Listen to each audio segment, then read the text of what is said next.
भगत सिंह भारतीय स्वतंत्रता सेनानी और शहीद, भारतीय इतिहास में महत्वपूर्ण व्यक्तित्व है। वह अंग्रेजी राज समाप्त करने के लिए स्वतंत्रता संग्राम में अपना सबसे बड़ा योगदान देने वाले मुख्य वीर थे। उनका जन्म 28 सितंबर 1907 को पंजाब के जिले लायलपुर में हुआ। भगत सिंह ने आधुनिक भारतीय युवाओं को गर्व महसूस कराने वाले नारों के विचारक और प्रेरक कार्य किया। उन्होंने विभाजन के समय ब्रिटिश शासन के खिलाफ भारतीय स्वतंत्रता आंदोलन का नेतृत्व किया और अंग्रेजों के विरुद्ध साहसिक क्रियाएं की।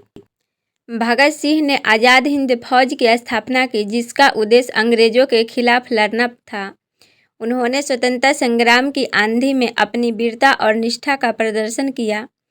23 मार्च 1931 को भगत सिंह को युवा साथी सुखदेव और राजगुरु के साथ अदालती फैसले के बाद फांसी की सज़ा सुनाई गई। उनकी शहादत ने भारतीय स्वतंत्रता आंदोलन में एक नई ऊंचाई प्रदान की और उन्हें आज़ाद भारत के शहीदों में याद किया जाता है। भगत सिंह का जीवन और उनके वीरता का प्रतीक होने के कारण उनके युवाओं की प्रेरणा स्रोत के रूप में मान्यता प्राप्त है। उनकी अमर शहादत ने उन्हें भारतीय स्वतंत्रता संग्राम के महान वीरों में एक यशस्वी स्थान दिया है। भगत सिंह का पहला कोट्स है, संघर्ष ही मेरा जीवन मूल्य है, उसे छोड़ देना मेरी प्राण रक्षा से बढ़कर।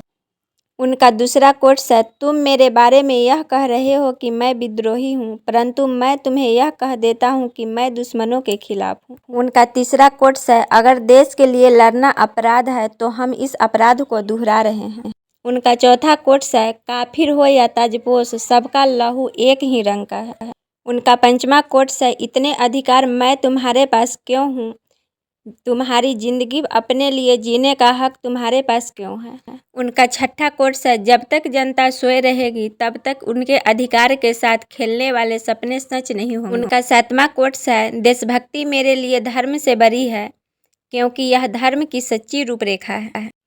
उनका आठवां कोट्स है, जब तक शोषण, अधिकारहीनता और अंधविश्वास रहेगा तब तक आज़ादी दूर रहेगी। उनका नौवां कोट्स है, आज़ादी के लिए मरने का मौका मिले तो हमेशा मरने के लिए तैयार रहना। उनका 10वां कोट्स है, सरकार की रक्षा नहीं जनता की रक्षा करने वाला वीर उन्हें असली देशभक्त कहलाता है।